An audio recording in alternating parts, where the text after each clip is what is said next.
Now that we have already looked at what it entails to design a session that achieves something that we have in mind, based on analysis and based on deciding very clearly what is possible within the duration of 1 hour, it is time to take the next step. We are now looking at the writing tutor, that is us, conducting a session. We're looking at what it takes for us to envision it, to plan for it, to be ready so that at every moment during the session we are able to deliver what we intended to deliver. What this video provides are a couple of strategies and tips based on reading, but also based on our experience and interaction with other tutors, looking specifically at our job as writing tutors. Now, in this particular case, we're once again looking at a situation because that makes it easier for us to embed our learning into something concrete. The situation is this. We've got a bunch of students who are required to read for the studio or for the course that they are part of, and they're supposed to write reading responses to a particular text. In our case, the text is Ananya Roy, Why India Cannot Plan Its Cities. It's a text published in 2009. This is a text that is actually used sometimes by tutors in our discipline, so it will give us a good example. But you can consider a similar situation with anything else that your students might have to read. What we have noticed is that the quality of the reading responses that the students are providing need to improve. And we have gone through a similar analysis that we have done earlier on as well. We've realized that the first time the students submitted a reading response, 20 out of 80 did not submit it by the deadline, so that's a problem. 40 of the ones who submitted summarized incorrectly without responding, or responded in one line at the end, so they didn't do what the assignment was supposed to do. 10 of the students attempted to respond, but they responded only to fragments within the text. And you know that happens quite often. People get stuck to one point that the text is making. They're not looking at the overall meaning. And 10 of the students submitted very good, thoughtful responses. They connected to the text, they connected to their own lived experience, so those are excellent samples to look at. But that is not the majority of the students, which is the problem for us. As tutors in this case, it's not possible for us to know whether the texts were AI generated, so we're not considering this. Now, what do? We have decided to conduct a tutorial session, and we want that by the end of it, all our students understand how to read accurately and holistically, because we saw that a problem. And we want them to understand how to express their own understanding of the text without adding personal points of view, without adding standpoints, because the time for that will come later. Now, of course, we have realized that summarizing a text of some level of difficulty entails a number of abilities. It entails the ability to identify and name the nature of the text. Why is that so? Because if what we are summarizing is fiction, the way in which we engage with it is different from an academic text, is different from an editorial or an opinion piece in a newspaper. So the students need to be able to say, okay, what kind of a text this is, how do I work with it? We also want our students to be able to identify the theme and the argument of the text. We want them to know exactly what an argument is. If we feel that they're not certain, that's something we'll need to take into account. We want them to identify whether and how this argument is substantiated. So if someone is trying to convince us of something, are they doing it, or are they just putting their point across and expecting us to believe them? And we're also expecting our students to be able to identify the standpoint of the text as compared to the standpoint of other researchers invoked in the text, as compared to their own standpoint. This only looks at the abilities that are required for the students to summarize. We're not even talking about responding to the text. But we also want the students to be able to respond. That means to have an ability to sequence logically the points of the summary, and we want them to be able to divide the text into paragraphs, because unless it's divided, it's not clear to the reader what they want to emphasize and how. We want them to be able to connect points between paragraphs logically, we want them to use the right vocabulary, and we want them to be clear grammatically and syntactically, right? Now, if this is what we want our students to be able to do, which is to say to understand the text, to respond to it, to select something that's worthy of response, to present their own standpoint, all of it, and to structure this response, we will also expect that the students, after this tutorial, rework their assignments and incorporate everything that we have spoken about. And the constraint is that we only have 2 hours to engage with all of this. So, like the good prepared tutors that we have come up with a plan for the session in which we have decided that beforehand we will ask the students to make sure that they reread the text so everyone is prepared, and then we begin the session. What we plan to do is to take 10 minutes in which to tell the students why their initial assignments were not right, and to explain to them why it's important to summarize and respond to a text appropriately. So we're telling them basically why this tutorial session matters and why they should pay attention. We will then spend another 10 minutes during which we ask them in groups of 3 to discuss the text and to articulate the argument. Now, we presume that we've told them already what an argument is, and therefore what we want to do is to make sure that they remember. So we will remind the students of that. We will either elicit the responses from them or state it ourselves. And after that, we will elicit responses based on their discussion. So for 15 minutes, we will ask each group to tell us, how do you frame the argument? And we will discuss whether what they've come up with is wrong or right. If they are wrong, why they are wrong. If they are right, how they are right, and what to do to arrive at the most well-expressed argument. Then we will spend another 10 minutes in which each group is looking at their own argument, compares it to the argument that as a group we have decided is correct, and rectify if it needs rectification, and then we move on. We ask the groups to identify substantiation. They have 15 minutes for this because they've read it at home. Then we go through a similar process in which one group presents, shares their substantiation, whatever it is that they identified, and the other groups only contribute if there is something to add, and then the class as a whole needs to discuss to clarify what the substantiation is. That is our plan. Then we take another 10 minutes for each group to draft a 50-word summary, not more than that, capturing the argument and substantiation. If these have been arrived at in class, then the task in these 10 minutes is just how to frame it right, how to say it right without misrepresentation. Then in the last 15 minutes, we look together at a sample response, what we otherwise call a model text, and we analyze it to see what makes it a good sample response. And finally, each one of the groups will identify for themselves a standpoint from which they would like to respond, and by the end of it, each student should be able to rewrite their submission. So whether the student goofed it when it came to reading, identification of argument, substantiation, or finding and articulating their own standpoint, our tutorial should be able to cover everything. Now this is our plan for the session. It is all good and fine. Do plans in action actually work the way we intended them to? When they are as tightly woven as this particular one, it needs to be really, really well prepared in order to make it work. So what often seems to us like a very charismatic tutor coming to class and making everything happen smoothly is not something that takes place on its own, is something that requires a lot of preparation. Most tutors, the ones who are really, really good, most professors, even those who have 20 or 30 years of experience, go through a lot of planning, envisioning, visualizing how each session might move, what the movements, what the strategic moments in each one of them might be. That would entail a lot of anticipation. We would anticipate things like, the most obvious generalities, asking ourselves, in this plan of mine, what are the things that might go wrong? For example, if my students are late, what will I do? Should I wait? Should I start?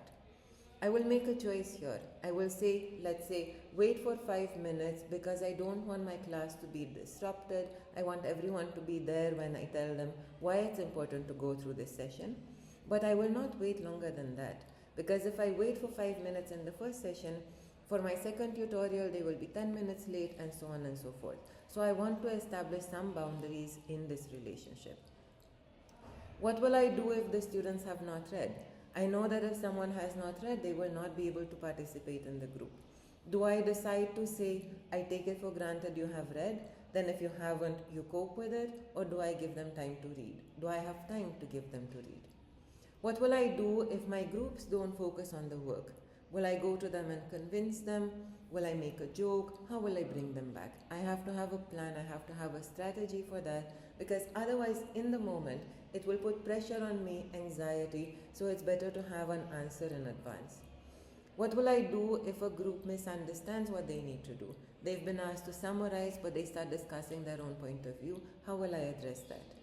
What will I do if someone, and this happens, it has happened to me in class, if someone all of a sudden comes and says, we are too old to be asked to summarize something, I want to talk about what I believe.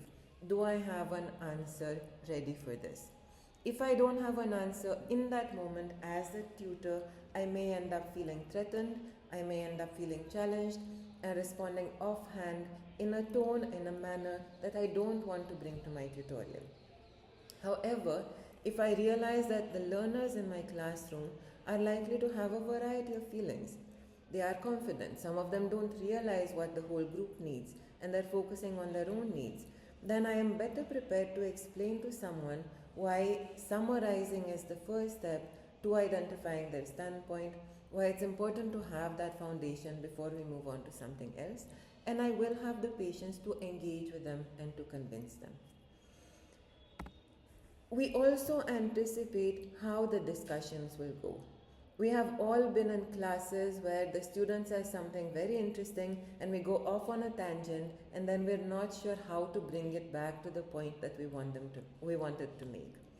In a situation such as this, where we're talking about identifying an argument, the point is that we want certainty.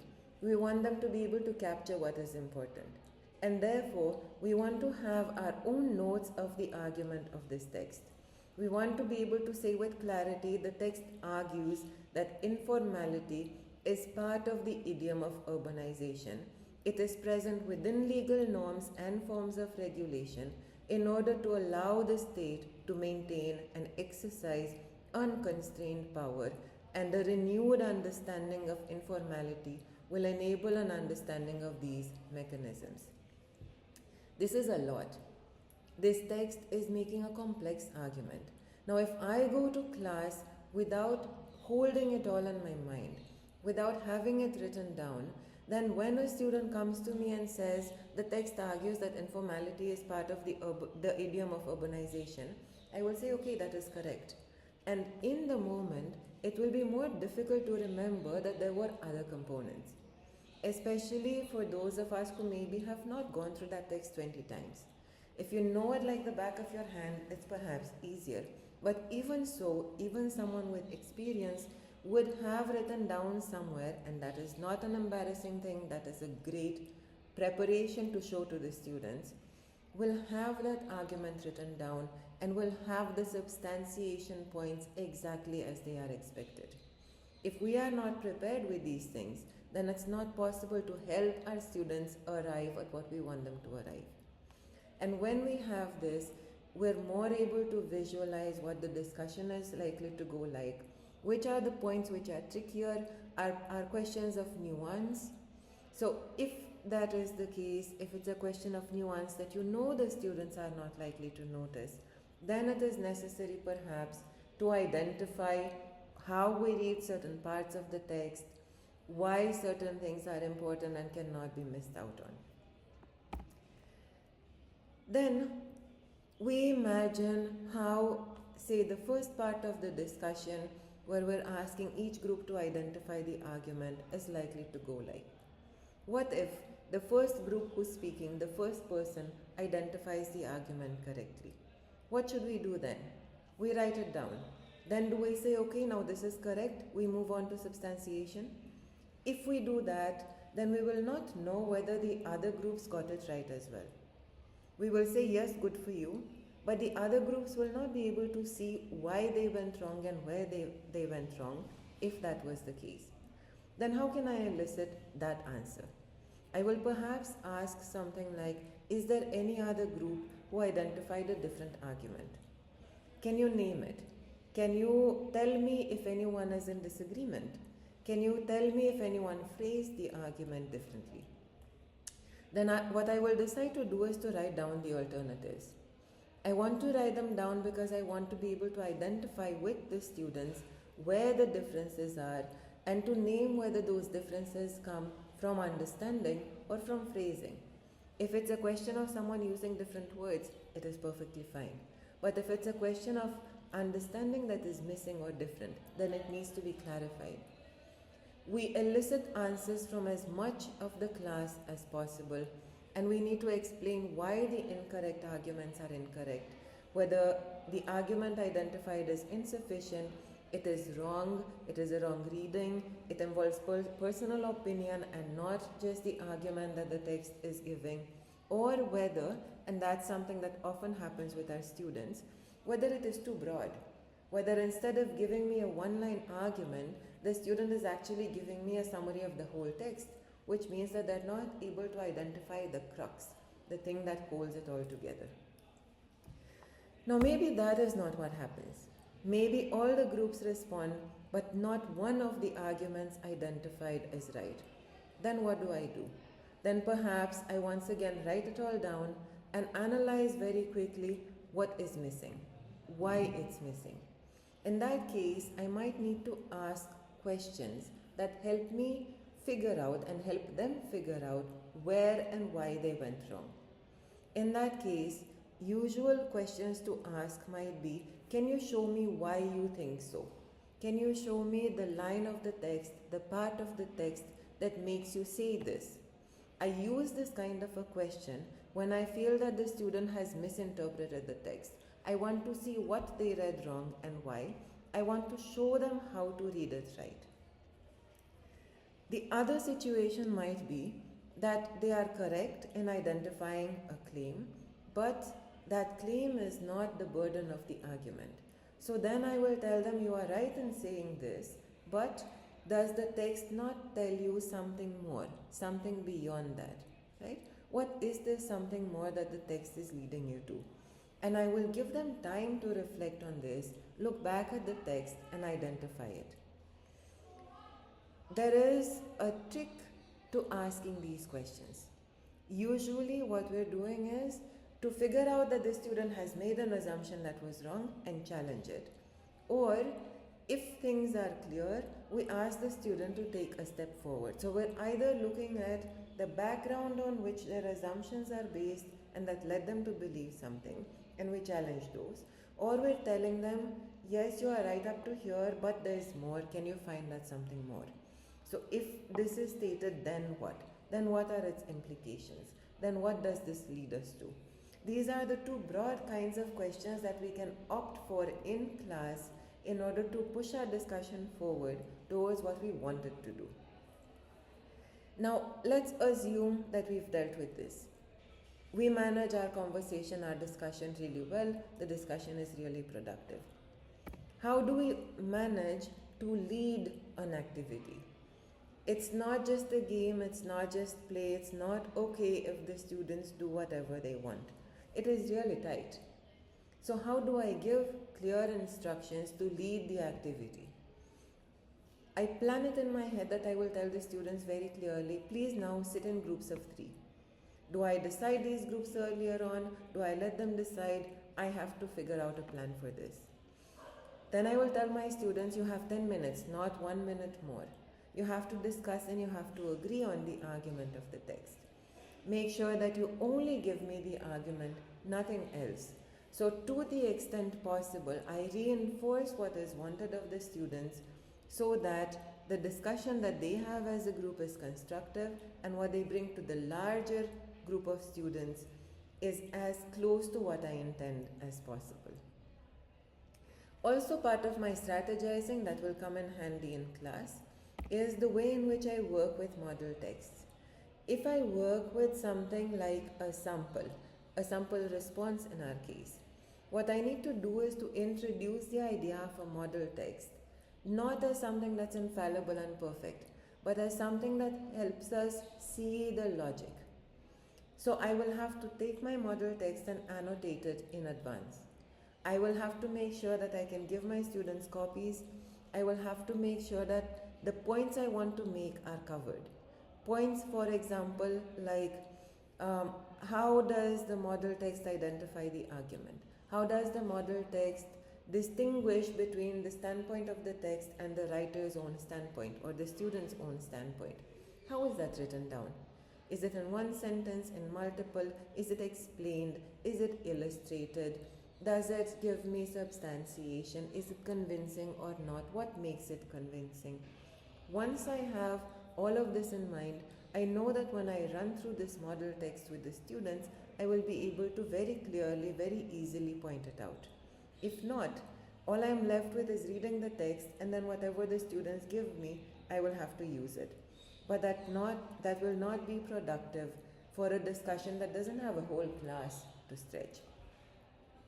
And finally, even with my best intentions, all the students will not be able to understand it all. The tutorial is a chance for me to look at the students and to say, all right, there are still 5 people who don't get it, who don't know how to find that argument, who don't know how to identify their standpoint, who don't know how to respond. What will I do? I will perhaps tell them by the time the tutorial is over, can you meet me individually? Can I work with you separately? And when I work with them separately, I need to figure out more closely where they are stumbling and how I can scaffold their learning process. Remember that no matter how good we are as tutors, if all we do is to address the large audience that we have, comprising 20 students or 40 or 80, we are catering to the best of them. The ones who really need us may need a little bit more investment. This is not spoon feeding, it's a fear that we very often end up having. It's not spoon feeding, it is identifying the need of each learner, and so long as they are coming one step forward towards us, they're willing to meet us. We need to meet them halfway and we need to help them. Finally, for our sessions, we need to also make some strategic decisions of a similar kind, which is the point in group work where I assign a task and then I step back and leave it alone. I do that because I want the students to interact with each other. I do that because I want them to work things out on their own and to learn in a group of peers and not just guided by me, because in that group, they see me as a hierarchical superior. I may not see myself as that, but in the institutional hierarchy, I hold some level of power over them, and therefore the interaction with me will be different. Plus, sometimes their own peers may have better skills than me, may know how to write something, how to read something better than me. So can I make space in the group for that skill to come forth, for that knowledge to come forth, and to benefit everyone? Finally, we need to think of how we set up discussion groups versus work groups, how we provide frameworks in some cases, and we step back, pull back in others. And we also have to figure out when to let a discussion be fun and free, and when not to let it run rogue because there is no time or it doesn't serve our purpose. Ultimately, our tutorials are a question of choices. We need to choose the knowledge and skill that can be covered in one session, the one that is most important. For example, I think it is more important for my students to be able to identify the argument, to be able to identify the substantiation, and to be able to identify their own standpoint. It's not as important for them to rewrite their assignment in class. So I will focus on this. Their assignment quality may still not be great in terms of how they phrase it, how they structure it. I think it's fine. So long as they were able to give me argument, substantiation, and their own claim based on these. I am satisfied with this for this tutorial. My next tutorial can focus on rewrites.